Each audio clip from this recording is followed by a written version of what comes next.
Good afternoon, everyone.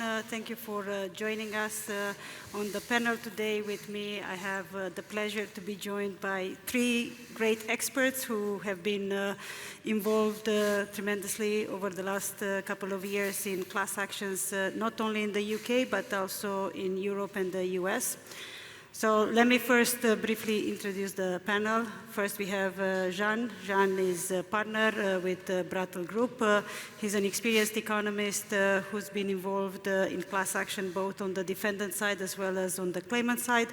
And the more notable case to mention for him is that he's directly involved in the Road Haulage Association, the truck class action. And on the defense side, he's been involved with Japanese car carrier in the McLaren class action. Next we have Andrew. Andrew is a defense lawyer. He's a partner in the competition litigation practice at Hogan Lovells.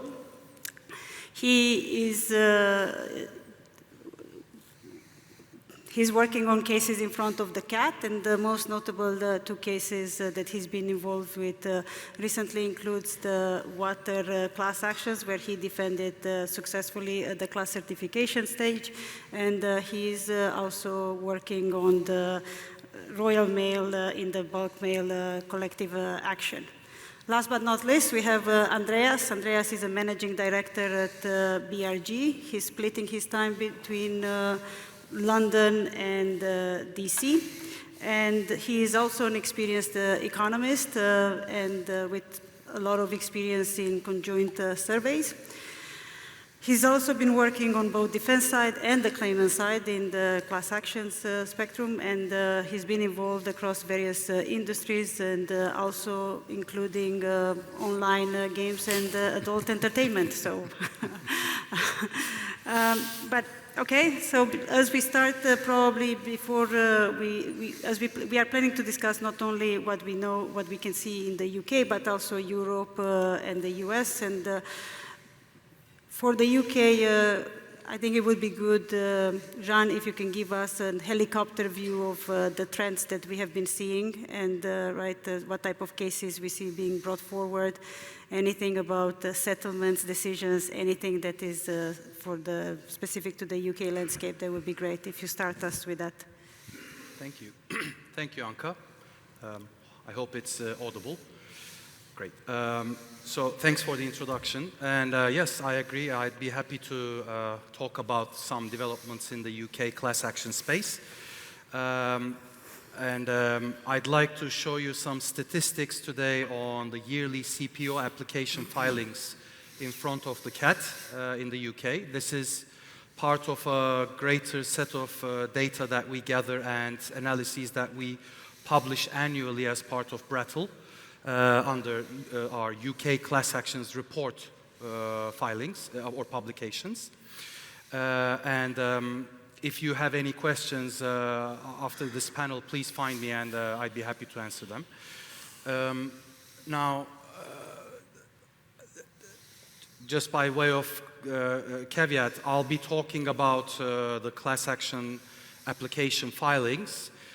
Some of the settlements and judgments, I think, have been already discussed in the earlier panels, so to avoid repetition, I'll skip those. And I think we're going to talk about the Kent judgment subsequently. But looking at, as a barometer of the level of activity, we keep track of the number of class application filings. And this figure you're seeing here is basically, as the headline figure, you can see the size of or the number of the class action applications filed by year as the height of the columns.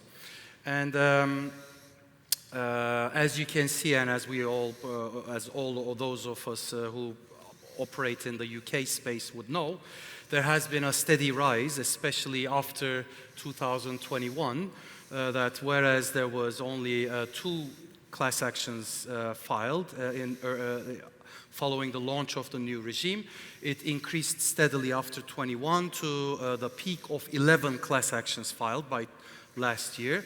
And then this year so far we have seen a bit of a slowdown, but still up to this date we've seen 5 class actions filed. Just also one clarification is worth maybe mentioning. The counts we're seeing might be perhaps fewer than you expect, but that's because these counts are after duplicates are removed. So in other words, if there are multiple claims filed in a year by the same class representative involving the same infringement, like Gutmann loyalty penalty claims against the various mobile network operators, they're counted as one.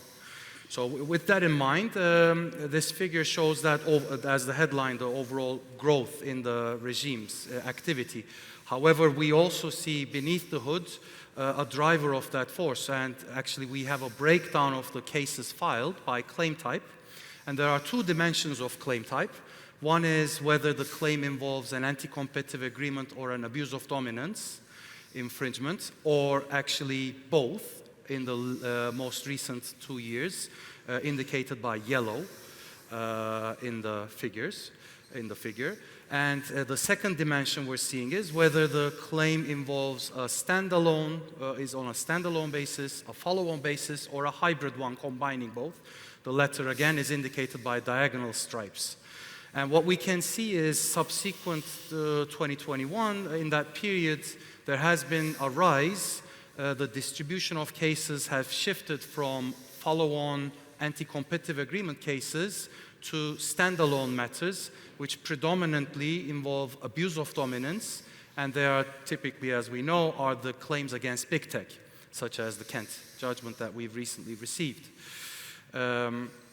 What's the implication for the experts? Well, the shift to standalone cases overall, the distributional shift, means the role of experts has become all the more important, because on a standalone basis claim, the role of an expert lies not only for the quantum but also on liability. There's increased role to discuss and provide opinions on conduct and the theory of harm.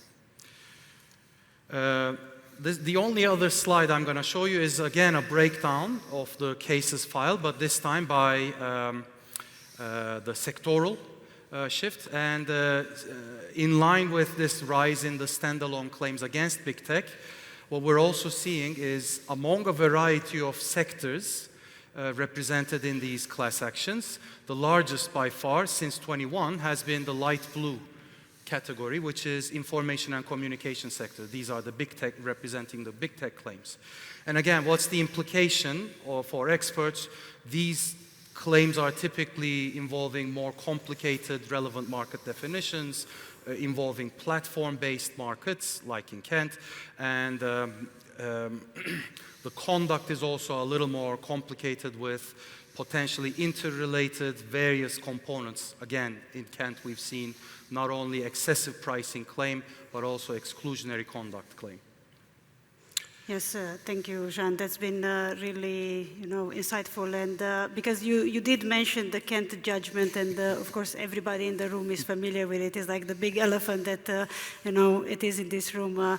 I think it would be very useful if I were to get all of your perception right on what the judgment is going to, like, what are the main takeaways for you personally from the judgment, and whether or not you would think that there will be a shift in these trends that we are seeing. So how about, Andrew, you start telling us your perception of the judgment first. Yeah, thanks, Anca.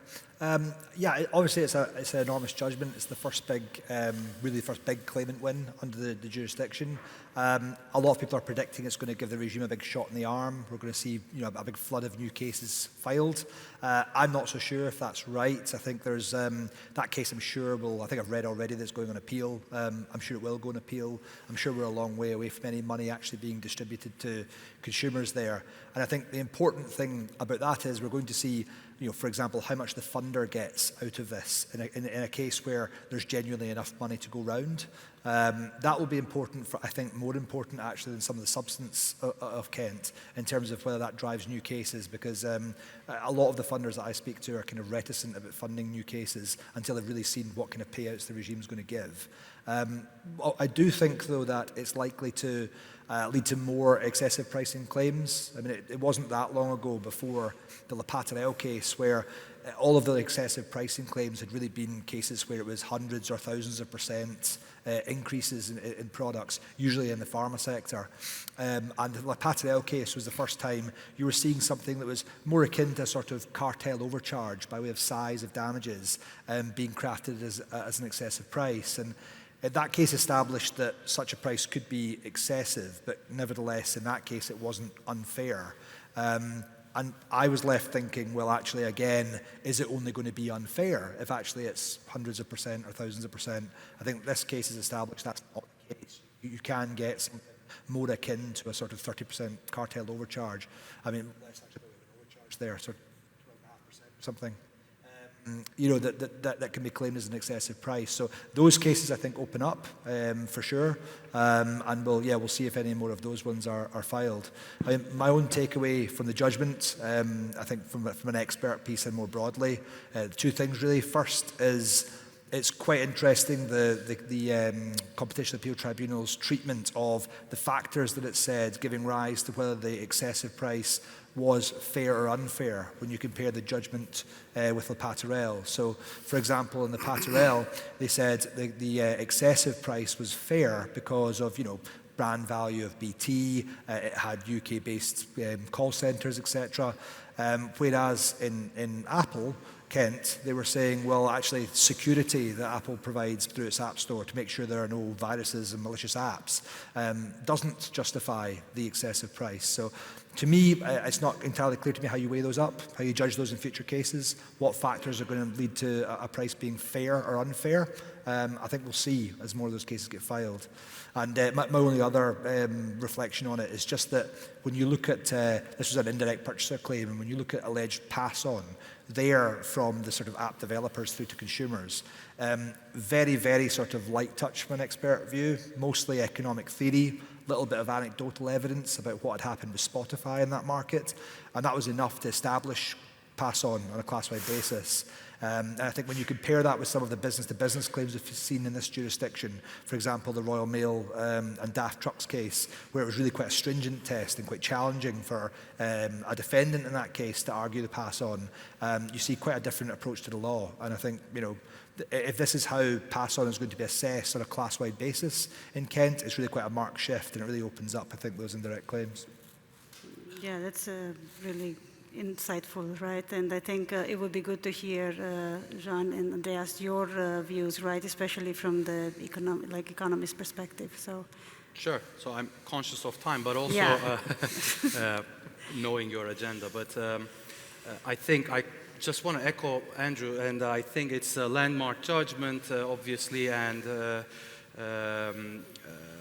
I don't predict that it's going to create a flurry of new cases immediately. It's too early to tell, and certainly there will be the long legal process potentially following the judgment. But it's a landmark one, not only because it's the first damages award decision, but also it dealt with the complex market definition question. So in that sense, it's a landmark decision, as well as dealing with pass-on in an indirect purchaser claim, which we're seeing an increasing number of in front of the CAT. So it's also quite important. And on the excessive pricing point, I completely agree. The stark contrast between the Le Petrel conclusion and the Kent judgment conclusion is quite interesting from an expert's point of view in particular, because even though both found the prices were excessive in the sense of being above economic costs, the conclusion on the second unfairness limb was different. And in the Le Petrel, as Andrew said, there was the BT brand value that the tribunal concluded the excessive prices were bearing a reasonable relationship with, and this BT brand value demonstrated by the UK call centers or the call protect services, etc. Or whereas on the other hand, in Kent judgment, even though the tribunal agreed the role of economic value, they rejected the notion that the entirety of Apple's brand value or the ecosystem would be capturing economic value, because they argued that the entirety of the brand value would include innovations unrelated to the economic activity of app distribution and in-app transactions, such as the improvements in the quality of the iPhone camera. So in that sense, and they refer to willingness to pay fallacy and provided great guidance, the tribunal's judgment, which was, I think, great from an economist's point of view, because they said the amounts that the developers paid to Apple or the amounts that they generated in revenues cannot be taken as the demonstration of economic value. It would be conflating the conduct effects with the economic value. So in short, from an economist's perspective, I think both judgments relied heavily on expert evidence when coming to their assessment of economic value issues. And where in the Kent judgment there was shortage and they would have wanted to see, they highlighted.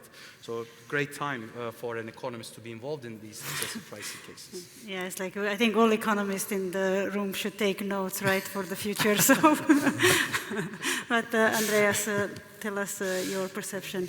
Yes, I previously looked at the Kent judgment from an international expert's perspective. The judge criticized the defendant's expert to be more of an advocate for his client than an independent expert with a duty to the court. The judge said that the expert had sometimes contradicted his own testimony of prior cases.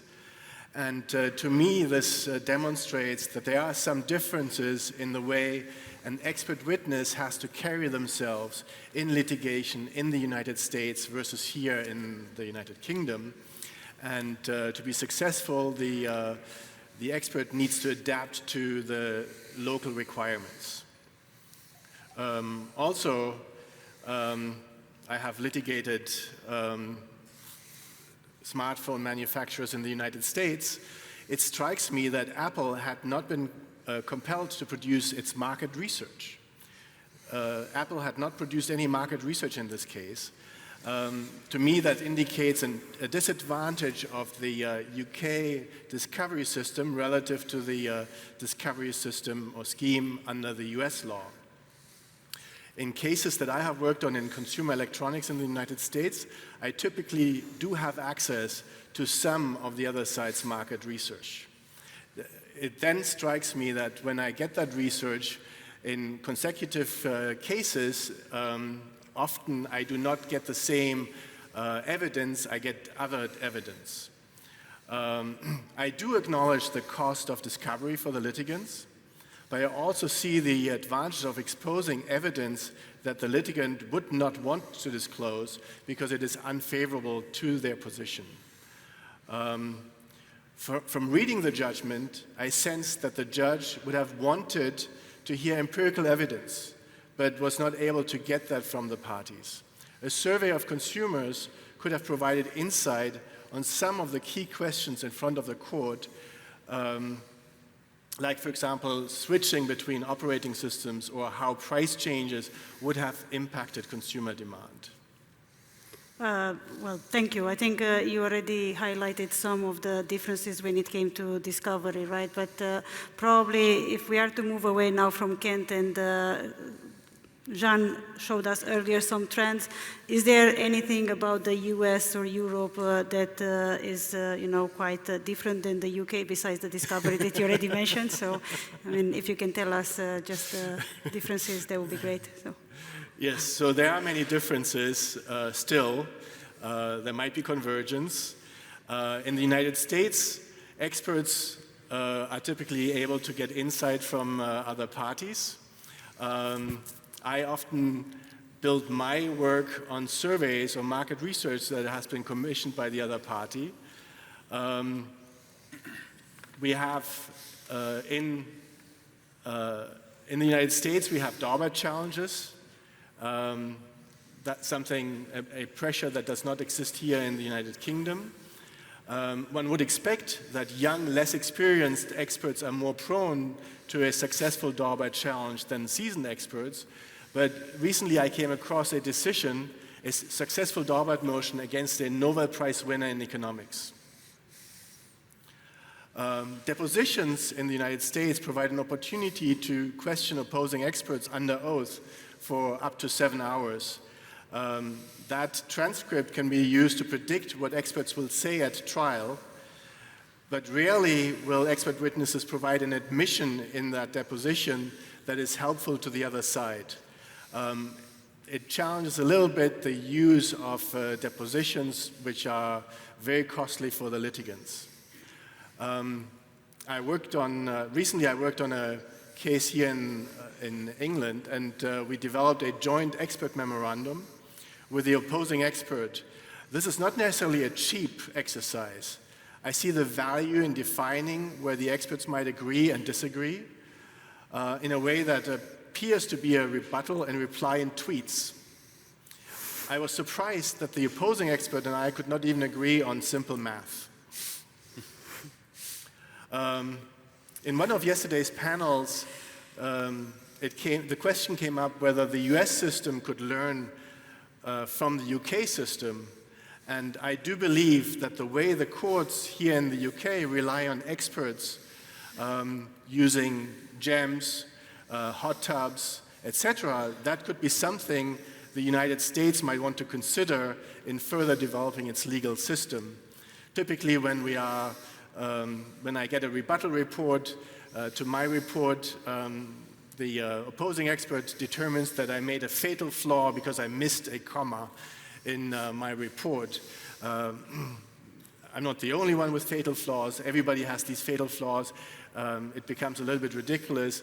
The way in the UK there is this debate between the experts appears to me a little bit more human and possibly more productive than what I see in the United States. That's really insightful. So, Andrew, what's your view? What do you think that hearing all this about how it works in the US, do you think there is anything in particular from the US that maybe we should adopt in the UK? And well, I think Daubert motions are quite interesting. I'm not sure I would advocate for them being brought into the UK, but I think there's something to be taken from them.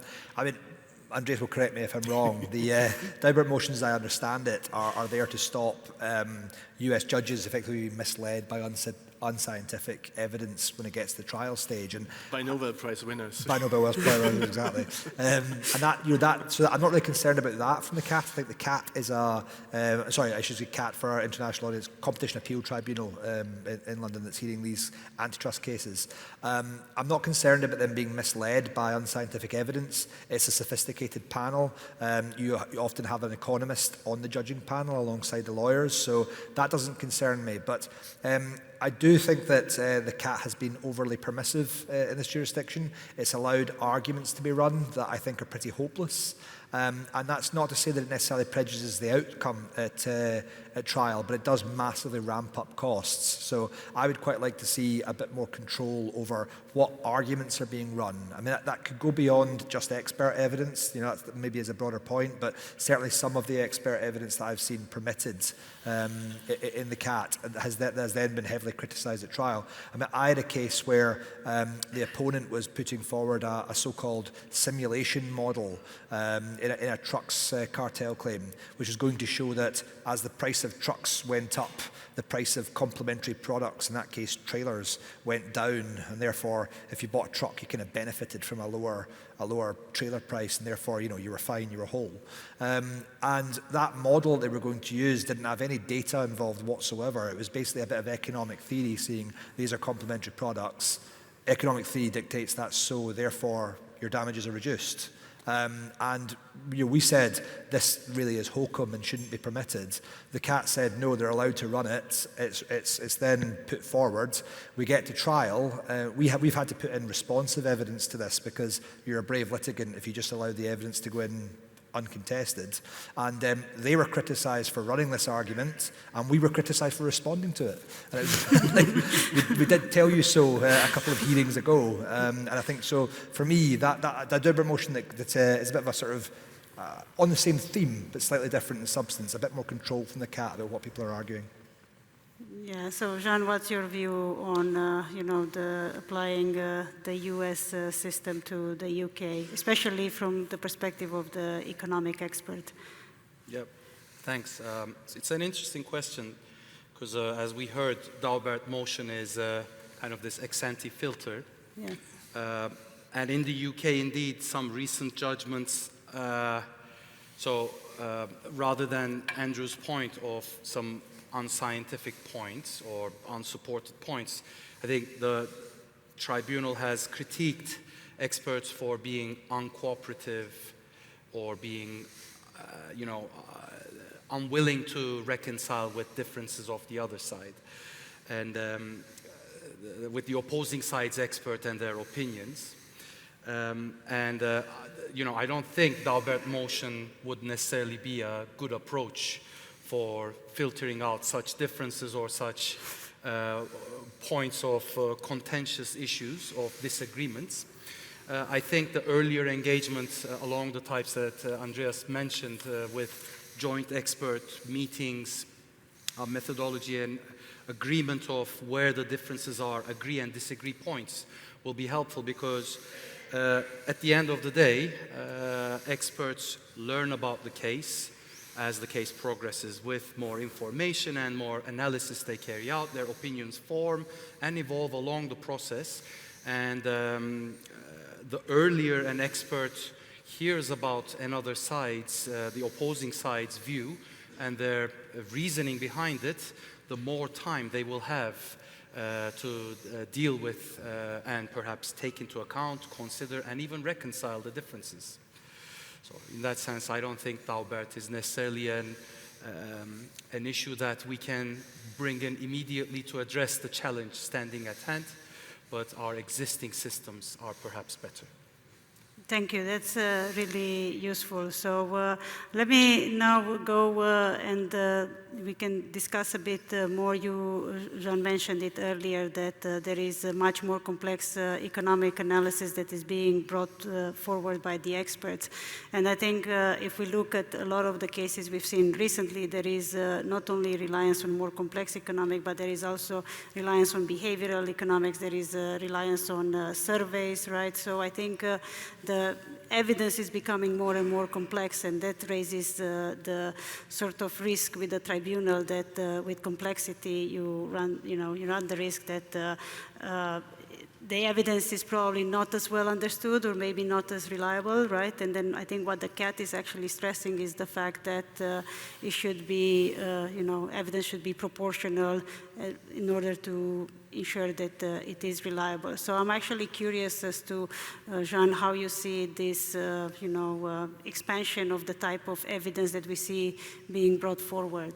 So, and how should the experts strike the right balance between proportionality and complexity? So, yep, great question. And again, some of the recent judgments highlighted not only the unwillingness to cooperate, etc., but they've highlighted the voluminous submissions along with the technical nature of some of those submissions.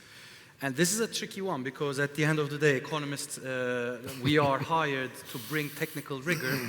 We're hired to do complex analysis, bring econometrics and statistics to the table, and then communicate those to technical and non-technical audiences. Technical, whether it's the opposing side's expert, but non-technical when it's the legal teams, and by non-technical I mean purely in the economic training sense. It's a tough one to crack in that sense, but I think I have two potential suggestions. Again, I'm going to be like a parrot, but the earlier engagement point is, I think, a good potential solution here first, because the earlier the experts get together and identify areas of disagreement, then the earlier they can, the narrower the areas of technical debate will have to be, in principle. And this is something we're seeing already in action with the CAT adopting that approach in the bulk mail CMC, promoting the earlier engagement between the experts. So that's already in motion, perhaps. The second suggestion is perhaps something a little more innovative. One could consider distinguishing between expert submissions that are expected to be reviewed by the tribunal from those that are not necessarily expected to be reviewed by the tribunal, but are there for the record for the technical debate between the experts. And this already takes place to some effect in practice, actually. When an expert submits a report, along with it we submit our computer codes, which we don't expect the tribunal to review necessarily, but the opposing side's expert to review. similar allowance that the tribunal for technical submissions of debate to allow the experts to discuss, and then but the tribunal isn't expected to review in detail, might be a good solution, perhaps a midway. And obviously the tribunal will get their chance to go into the level of detail, especially the economists on the panel during hot top sessions and during the trial, should the case proceed. Okay, thank you. So, Andreas, what's the view in the US? Like, how do the US courts deal with much more complex evidence, and are issues similar to here, like, or very different? Yeah, litigation in the United States relies heavily on empirical analysis or evidence. And yesterday we heard from Mark Campbell on the product liability claims panel about conjoint surveys. He provided a great introduction. And conjoint surveys are regularly commissioned by manufacturers to predict demand, optimize prices, determine which new features to include in products. And conjoint surveys have also been used in litigation, class action litigation, as well as intellectual property right litigation. Conjoint surveys are not a one-trick pony that will always lead to a damage of 20 to 30%, as might have been suggested. In fact, I have used conjoint surveys to demonstrate that there was no change in no change in demand based on a company's labeling. So conjoint is a very flexible tool and is part of general surveys, which to me have still been used very little here in the United Kingdom. Conjoint surveys do not need to be outrageously expensive. Just in the past 4 weeks, I probably conducted 8 separate conjoint surveys. This experience and the economies of scale that we have make survey design and the analysis quite efficient and cost-effective.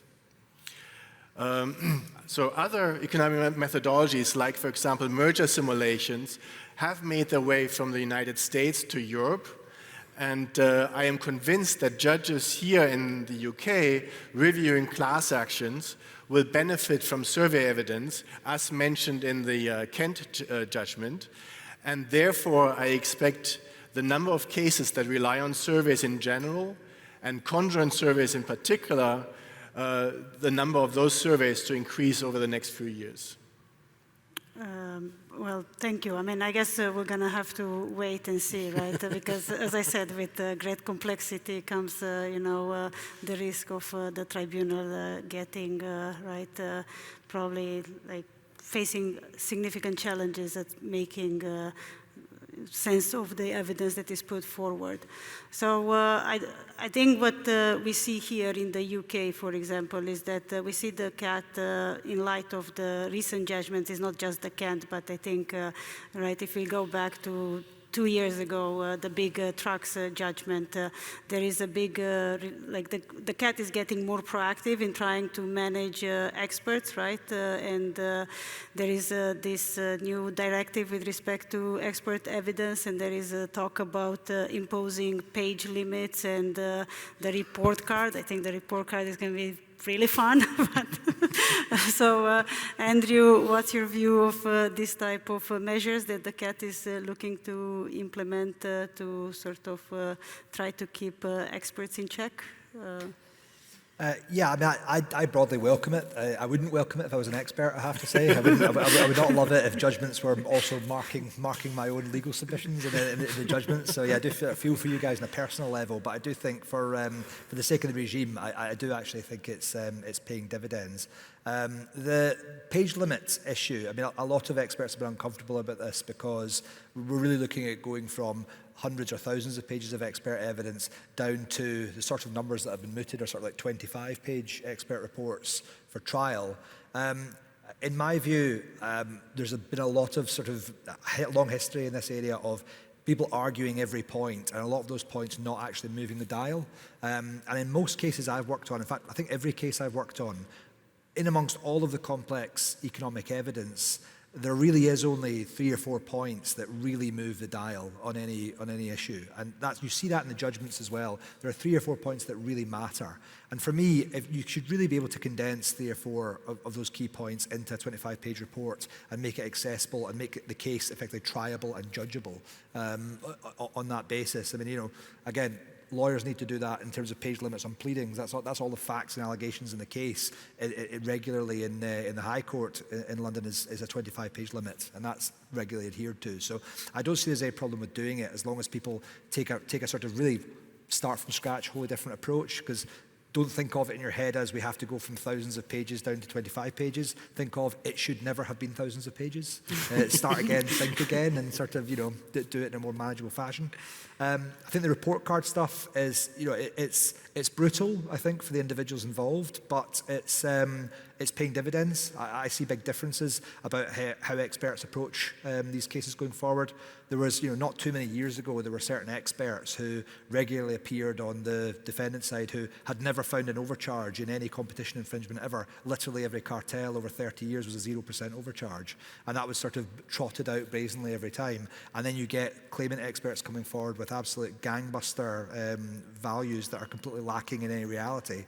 And so I think that credibility check and fear of being sort of publicly shamed, as it were, is I think guiding behaviours for people to be a bit more reasonable. I don't see really that many defendants rocking up and just saying 0% without any proper explanation.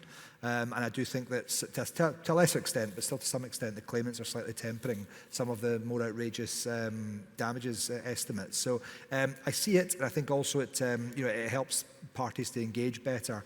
My only concern with it is that the CAT, I don't think, and it's linked to the length of current expert evidence, is not actually always that great at understanding who has been reasonable and who hasn't been reasonable. So amongst thousands of pages of expert reports, I had a case where it involved thousands of pages of expert reports, and we certainly felt like our expert was being reasonable because across these expert reports, concessions were being made, points were being taken and reflected, points that were being made by the opposing expert were being dealt with in responsive reports, etc. And there was engagement and there was sort of movement on the numbers amongst those reports. But because of the volume of it, and the CAT just realistically not looking at all of that stuff, they're judging it on the basis of what's in court on the day. And the expert in that case just never moves from 0. Our expert never really moved from the 10% he was claiming, and it was sort of plague on both your houses. You're both as bad as each other, you're both so intransigent. It's a bit like, well, actually, this guy's stuck at 0 since day one. We've actually moved, and been quite constructive throughout the process, but that was lost. So I don't know if the sort of message of all of this in the model, and at risk of driving bad behaviours, is you save all your concessions to trial, which isn't really great, because the CAT can see them. Maybe that's going to be remedied by the 25-page limit, in which case that stuff becomes more visible. If I may interject on the length of reports, I submitted a 9-page report in litigation in the United States, and the opposing side then tried to get my report stricken with the argument it was too short. Fortunately, the judge took the position that Abraham Lincoln, when he gave the Gettysburg Address during or at the end of the Civil War in the United States, that this address had only, I don't know how many words, and so that implied that short text does not necessarily mean that it's bad. And so my report was admitted, and we went to trial with this. 9-page report, you're hired. Well, just following up on this page limit point, I completely sympathize with the sentiment here and what CAT is trying to achieve with this page limit approach, perhaps that they're trying to make the process of the expert evidence as helpful as possible for them, in concluding, in coming to decisions, but also the process around it as more efficient.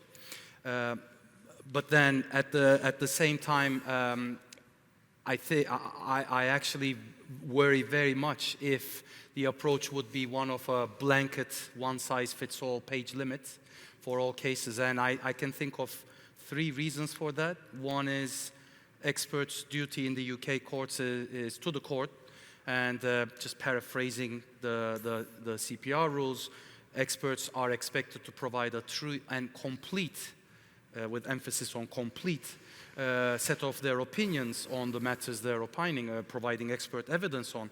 So if there are page limits that are not suitable for the case at hand, then obviously that complete part of that duty of the expert to the court would have to be revised as complete, subject to the restrictions.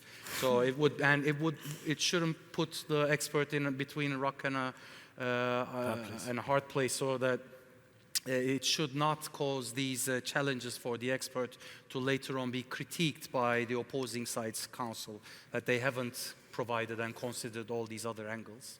Second point is cases vary. As I showed you at the beginning, there are a variety of cases, whether by on the basis of standalone versus follow-on, or on whether it's a direct or indirect, and these different types of cases might require a different level of detail, or simply put, the size of the claim will vary, and a £1 billion claim may require a lot more greater level of detail than a £1 million claim. So therefore, the same page limit might not apply. And finally, there are pragmatic considerations to take into mind. In the UK, expert submissions have certain requirements like CVs, instructions from the legal team, or summary of opinions that have to be a part of their reports. And these, if we don't take into account, they will eat away from any page limits. So all is not lost. What do I suggest? Well, I would suggest rather than having a blanket page limit, I think parties or the tribunal should, taking into account the points I've made, could perhaps decide for each case on a case-by-case basis what the appropriate page limits might be. And that might achieve the target that we've been discussing. I think, to be fair, that is what's proposed. It's a practice direction suggesting it, but I'm sure it'll be open to make applications in the case to get more. Excellent. Music to my ears. Stick all the CVs in an annex. Yes. So I'll take it, page limits are not good. I'm actually surprised no one mentioned that it could create the incentive of people writing in very small font, you know, like all of a sudden you see reports in font of 6 or 8. So, but I'm mindful of the time. So just because we didn't touch on this at all, on the role of the expert, and I think it's something that we know in other jurisdictions we have court-appointed experts. I think it would be good to sort of like finalize our panel with getting each one of you to tell us how you think it works to have been a system where you have court-appointed expert, and what are the pros and the cons to it. So Andrew, do you want to start with your view on that? Yeah, I mean, court-appointed experts, I think they work better in inquisitorial systems than they do in adversarial systems like ours. So I personally am not really in favour of that here. I think the CAT, as I mentioned earlier, having an expert economist on the panel can help massively to really understand and engage with those experts. And you were talking about like the hot tubbing that goes on here. That engagement where you have the hot tub of the experts there, and also effectively taking questions from a seasoned economist who can ask the right questions to get the right answers. I think that does work, and I think that's enough, if I can put it that way, in an adversarial system. One of the key things about adversarial system is that people really get a chance to make their own case and feel like they've had their own case properly listened to. And then, you know, if you then end up on the wrong side of the result, you can at least feel somewhat satisfied that you got to say your piece. And I think that's, you know, that goes, I think, slightly with a court-appointed expert. So I think we've struck the right balance here in the UK, and I wouldn't change it. Sure, I echo, and just one point to add perhaps. If court-appointed expert would be brought under some more effective management and cost management basis, I think it might backfire, because in practice it might end up being that there's the court-appointed expert plus each party gets their additional experts, so it might end up inflating costs rather than managing them. I agree with that view. In Germany, there are often court-appointed experts. If you then have also the experts on both sides, that adds to the total cost. That's only one aspect. The other aspect is that instead of 2 opinions, you now have 3 opinions. And so then the judge has to make sense of 3 different opinions, which might make it harder for the judge to come to a conclusion. Thank you. Well, I think this has been all very, insightful and great conversation. I'm mindful that we actually made it in time, but I think, if we are to take one running theme through the whole discussion that we had this afternoon, is that, of course, the role of the experts is increasing and is expanding. There is still, some room for improvement for the system in the UK. There are some things that might work from the US that we could probably try to implement in the UK. I know we'll see.